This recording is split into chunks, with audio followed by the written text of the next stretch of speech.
Hi, I'm Nikki, the Obsessive Bookseller. Welcome to this episode of our Incomplete Series Challenge.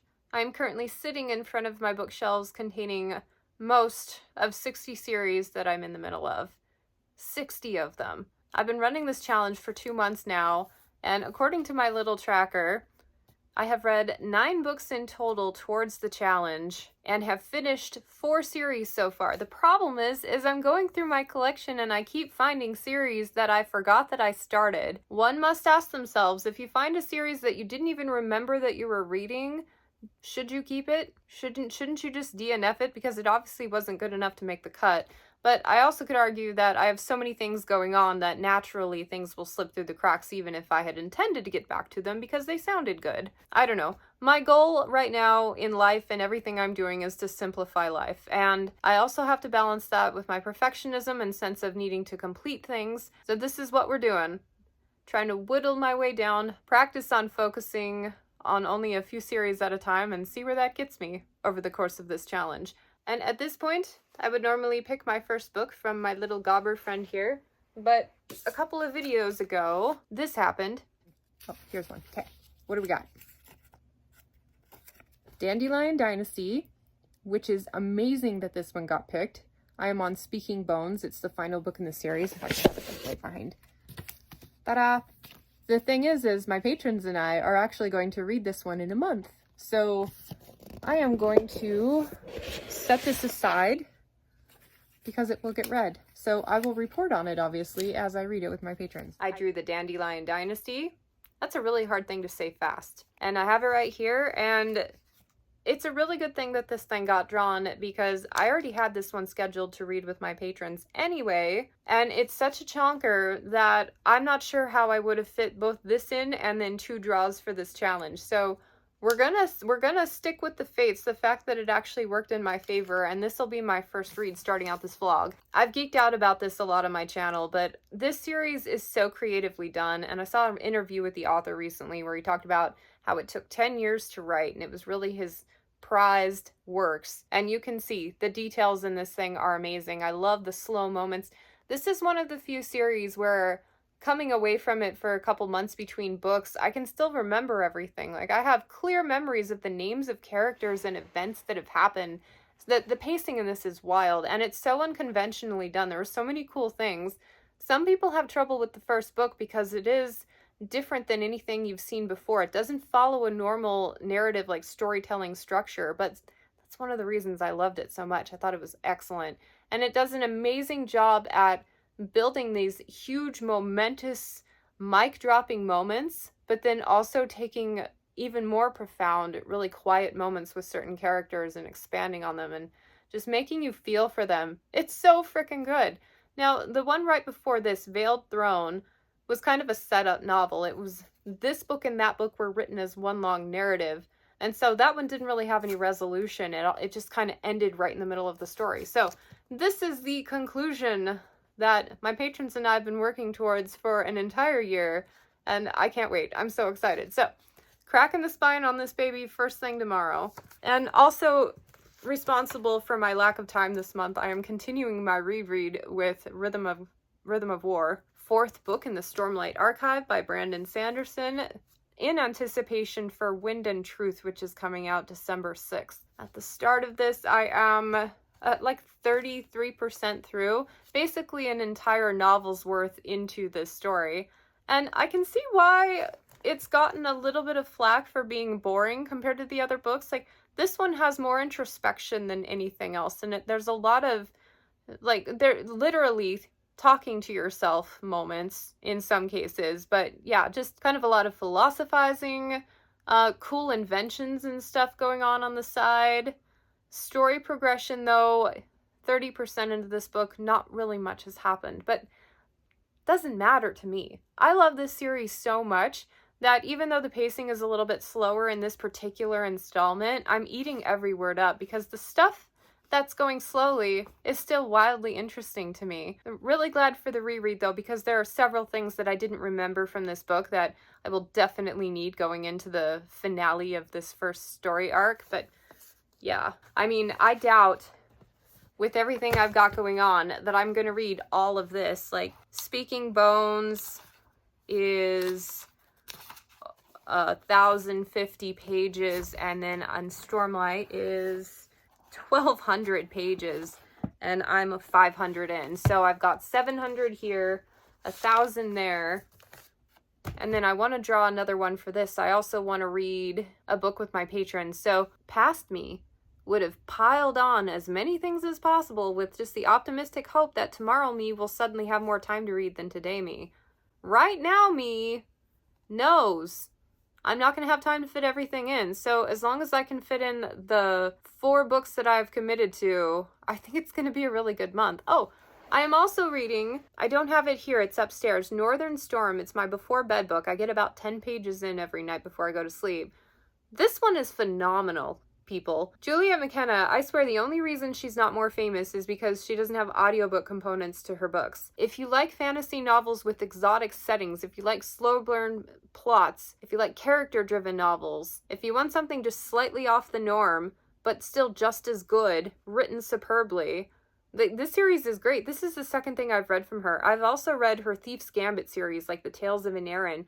Those were good too. I am maybe 60% into this current one, and there's a dragon on the cover because it's a really good dragon book. I can't wait to see what happens next. I'm really invested, and it's one of those things where I'm getting my behind to bed slightly earlier than I would have otherwise just for the chance to read this book. That's great. This is the kind of like reading zen that I've been working so hard to get towards for several months. So yeah, it's going well. So I will give you updates as soon as I have any. And I feel like I look as tired as I feel. It has been one heck of a month, and not everything is going according to plan, especially in my reading life. But I did finish Rhythm of War. This is book 4 leading up to the release of Wind and Truth in December. And this book took me so long to finish. And actually I was supposed to stop this and read Speaking Bones. I had a hard time putting it down and switching over, especially because both audiobooks are narrated by Michael Kramer. So, and then I got to the end, maybe 20% of this book, and then could not put it down. It definitely backloaded with a ton of really good stuff and revelations, and the reread was much needed. Nothing important I remembered. In fact, most of the important things that I thought I remembered actually happened in Oathbringer. But the end part of this, so good. In fact, I wish I had read this before I had done my reread of Sunlit Man, because there are a couple of tie-ins and it kind of went over my head. But that monster is done, and now I'm supposed to be moving on to reading Speaking Bones. My patrons are already 2 weeks ahead of me, and as you can see, I've barely cracked the spine on this thing. I'm maybe 7 chapters in, about 100 pages. This, ideally, would be my next focus. I'm really excited to finishing this one out. However, I have a buddy read. Same group. We are starting Somewhere Beyond the Sea by T.J. Klune. It's the continuation to the Cerulean Sea series book. And this one starts on Sunday. So I've got 4 days to read this before the other one starts. I'm not going to make it. I'm not going to make it. And have you ever gotten to the point where you have failed so horribly that instead of pushing yourself and actually trying, you do something like this? Yeah, there's no way I'm going to be able to make up the Speaking Bones read. I'm so far behind, it's pathetic. So I am continuing my read of Monstrous Nights. My audiobook came in. This was a copy kindly sent to me by the publicists at Tor, and I owe them a review for it. So I'm going to take advantage of the fact that an audio copy came in, listen to it. I think I'll be able to finish this one in time for Somewhere Beyond the Sea. Now, the thing is, after reading a couple of 1,000-page books over the last couple of months, some quick wins is exactly what I need. I feel like I've taken weeks and weeks on just a couple of titles. So to be able to read one in its entirety in a couple of days sounds incredibly appealing to me. And as it happens, well, Rhythm of War I'm not counting towards anything because it was a reread, but Monstrous Nights ends out the duology, meaning I'm done with that series. That'll count for me. And then this is the most recent one out in the Cerulean series, so that brings it up to date, and that will count. But I think the one that's going to sacrifice is this one. Sorry, Alice. Sorry, Dave. And then when Wind and Truth comes out in a month, I'm going to be spending probably the entire month on that. I am not going to be able to get back to this one until January. But I'm going to read like maybe a chapter a day. We'll see how it goes. Even though I'm far behind on that, I still have a couple weeks left in the month. and then a week off from work for Thanksgiving break, so I should be able to, in theory, get a lot of reading done. It feels like a productive month as far as working my way through series is concerned, but not so much on tending to the backlog, which was what the random draw was supposed to help me with. But that's okay. It's fine.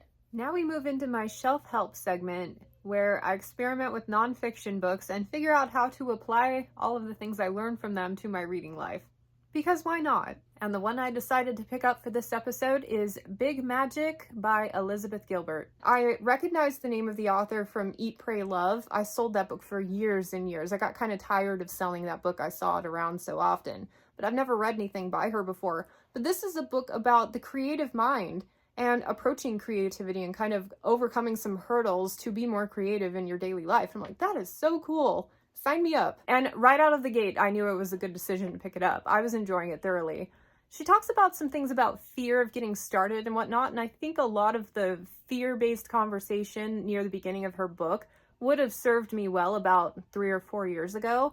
But as you can see, I'm an online creator, and I make a concerted effort to create something every single day. It's a big value of mine. It's a core value. So the fear part, I've kind of figured out how to leave that behind. However, there are so many things in the back half of the book that talk about sustainability, talks about how the audience receives your work, talks about the kind of relationship you have with creativity on the days where you just don't feel like doing anything. So insightful, and from a person who I feel really gets it. There is an undertone to the writing that gives me full confidence that this is truly an authority on the subject and has been through the highs of high successes and the lows of ultimate failures. And she talks about the dynamics in both of those. And I love it so much. She talks about ideas as being living things that you enter into a contract with. If you have a great idea, it's not just going to wait around for years and years for you to jump on it. No, it's going to fade away. It's going to go to someone else. So if you have a great idea and you have the bandwidth, nurture it, love it, shake hands with it and say, I am committed to you, and see what kind of big magic happens. Spoke to my soul. One of my favorite takeaways, she was talking about having a love affair with creativity. And her example was so vivid. She was talking about like how people, when they enter into extramarital pursuits, no matter how busy they are, they always seem to find time for that person. I'm not condoning adultery by any means, but she says, have that kind of relationship. Make it like an exciting thing to go work on your creative passion and treat it like something that you will pursue when you have any moment of spare time. And yeah, I love that attitude. It speaks to such a warm place of expanding your own world. So geeking out about the book aside, let's talk about how I have taken the lessons I've learned from Big Magic and applied them to my reading life. There's always a parallel. The notion that ideas are living entities that are meant to be entered into contracts with, that you're supposed to snatch them up and take care of them before they leave you. I feel very much the same way about reading series. This happens to me all the time. Have you ever either been watching BookTube or looking through your own collection and suddenly you have a moment with the series? You're like, oh, I really want to read that. Like there's a spark there. There's such a bright-eyed excitement to dive into a new series. I have gotten myself so buried with so many open series that I no longer am able to indulge that excitement. The kid in me used to take advantage of that all the time, where if something really struck my interest, I would snag it and read it from start to finish. First book to last book, just bask with it and have an experience with it. And I think my reading life has suffered tremendously from skipping around so much.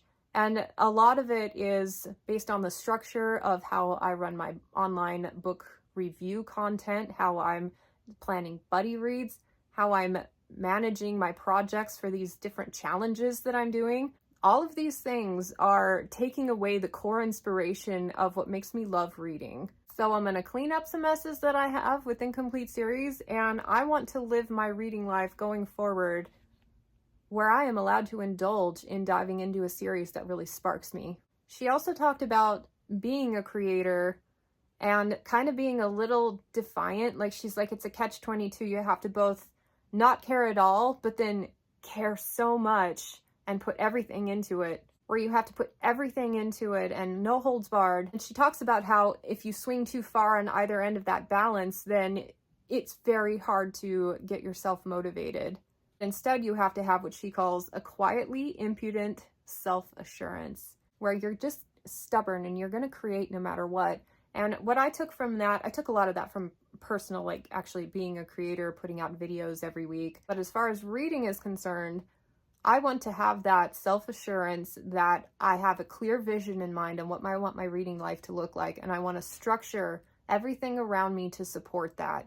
And I need people pleasing is a big thing. In fact, anything in life I would like to go through with this level of self-assurance. The impudent thing, the quietly impudent, where you're almost just a little defiant about it, but you're not rude.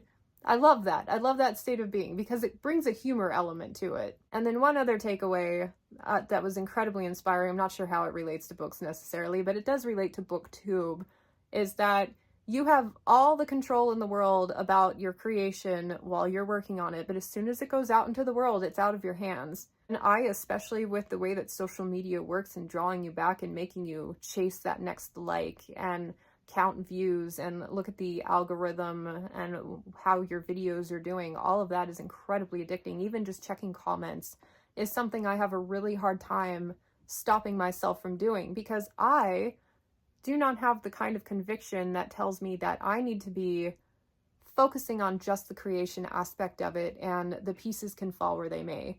Because if you're just chasing like outcome, it takes all of the inspiration away from the creation itself, especially when something bombs. Your well-being as a creator cannot be dependent on the highs and lows that feedback may give you. So super inspired by that. Going to start adding some limitations to my behaviors with this clear goal in mind of what I want my life to look like. Loved it. And that concludes this segment of Shelf Help for this episode. I have some updates. So, first of all, finished Monstrous Nights by Genoveva Dimova. I am so pleased about how this duology went for me. This is one of the most unconventional, interesting things I've read in a long time. And this author has solidified herself as an auto-buy author. I will definitely check out anything else she writes. I was tickled with this. I was nervous going into this one because I liked the first one so much, and immediately this one offered a perspective switch. The first one was following all one character, and this one followed two. I was nervous about that. I was also nervous about the direction of the plot. There was a point early on where I was like, oh man, this whole thing is going to hinge around this one mystery element, and I've already figured it out. It didn't do anything like that. It was completely unexpected, the direction the story went. And my only thing is that I feel like things wrapped up a little too quickly, a little too conveniently.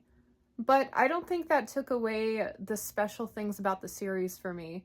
I really like the character connections, especially between the two main people in the book. This is not a love story.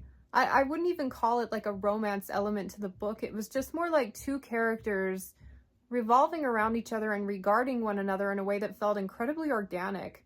I have never read a book where the dynamic hit me as naturally as it did in this one, and I absolutely loved it. It was so human, and that is probably why I am so excited to see where this author takes things going further, because I feel like those elements in a non-romantic sense were there in all of the relationships in the book. And I love the Slavic infusion of lore. So interesting, so different than all of the magical creatures that I'm used to reading about in Supernatural. It was great. I loved everything about it. It didn't take itself too seriously either. And everything was endearing about this series for me, and the monsters were cool. So much fun. So if you haven't picked up Foul Days and Monstrous Nights, do so, and then bookmark this author as someone to pay attention to, because I think she's going to go on to do some really amazing things. I loved it. So reading this, I am down to 39 open series, which is so exciting. What's more, finishing this book only took me about 3 or 4 days. Ask me how refreshing that was after reading tome after tome that took me almost a full month to read each one. Now, that being said, I haven't made any progress on Speaking Bones at all. If I were to focus on that one at this point, I will miss or get behind on an entire month and a half worth of reading and projects and stuff. So My goal went from finishing it by this point in the month to now trying to finish it by the end of 2025. It got away from me, but I really want to have a moment with it. I'm going to try to put in chapters here and there as I work my way a little bit further along in the series, but Wind and Truth is going to get all of my attention. And then between now and then, I have time to read a couple more books. The next one up, my patrons and I are starting Somewhere Beyond the Sea by T.J. Klune tomorrow, and House on the Cerulean Sea. Read it, really loved it. It won me over by the end. It was like one that I always thought would be an incredible candidate for a sequel. I'm so glad that it has one now. I'm looking forward to diving into this. I should have enough time to finish it by the end of the month. And I don't think... I need to look up a summary. I don't remember everything specifically that happened in Cerulean. I need refreshers on minor characters and things like that. But yeah, this should be another quick win. It would bring me up to date with the series. And then Northern Storm by McKenna. I'm inches away. Well, not literal inches, but you know what I mean. I'm so close to finishing this book. Really good dragon stuff. I am still enjoying it. I think this one for me is lacking a bit of the political, expansive, human component to it. There were a lot of cultural things and moving parts, whereas this one has completely taken you away from all of that and focused on this one very isolated conflict with just a little bit of the politics thrown in. And it's kind of an introduction. It feels like a setup book. I'm hoping we'll get back to the heavy politics stuff a little bit later.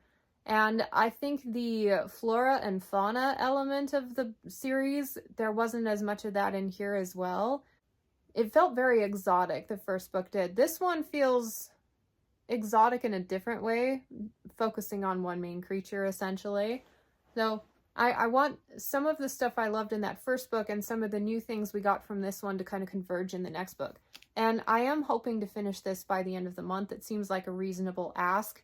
And then in December, I will be picking up as my physical read the third book in the series. So, but I'm close enough to the end that I can pretty much tell you I'm really enjoying this one. I think it's going to end up being a 4-star, maybe 3.5, because the first one was a little bit higher. I think probably a 4 or 4.5. But yeah, highly recommend this author. I've already gone through and determined that I'm going to read more from her in the future. But that's where we're at with that one. So, Somewhere Beyond the Sea.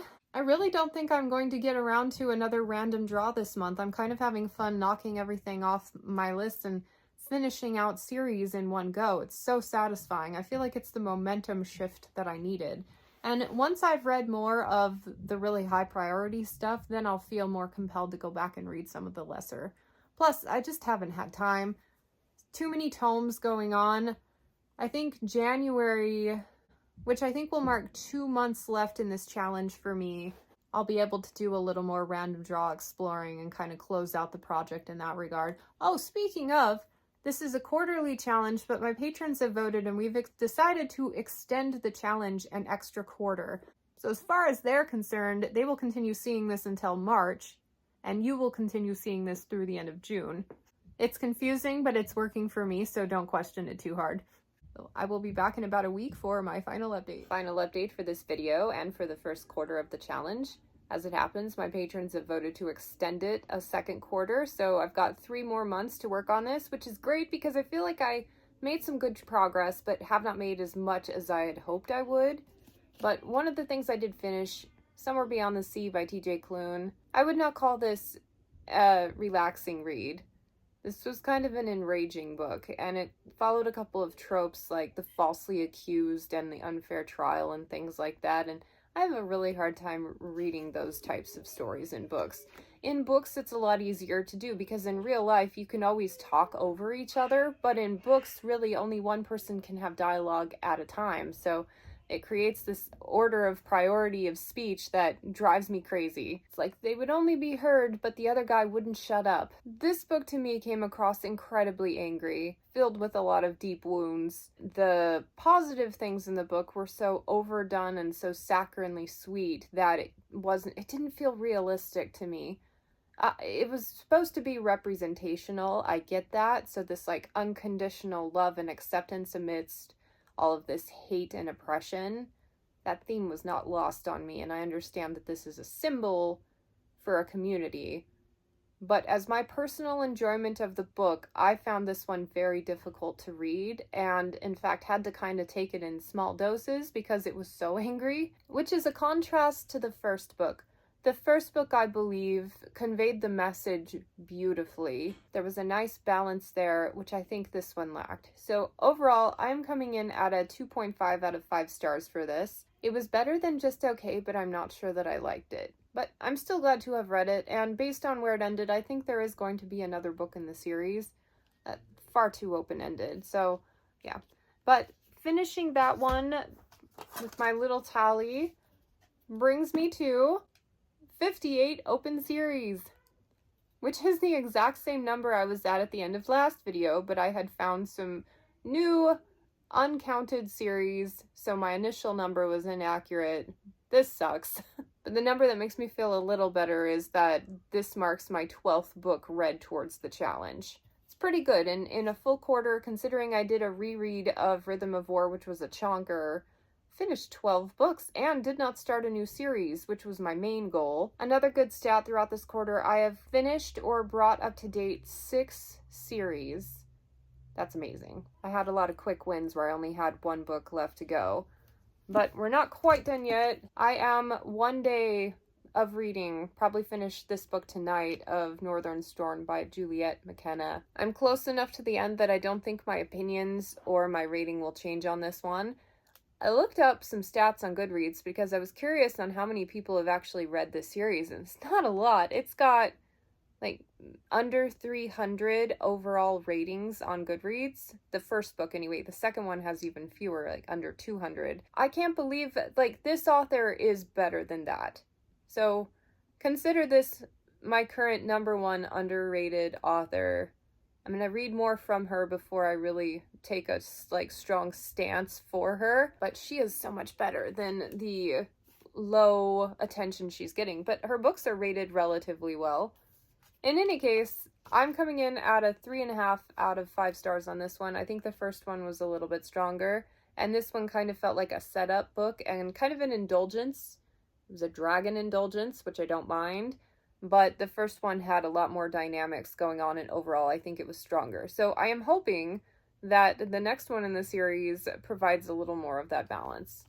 So excited to have finished that. It does not mark the end of a series. I have 2 more to go. But finishing it makes it my 13th book read towards the challenge, wrapping up this quarter. And I'm eager to hit the ground running for the next quarter. And like I said, I have 1 more quarter to go, and I am so excited that it got extended because I feel like I was just barely getting started.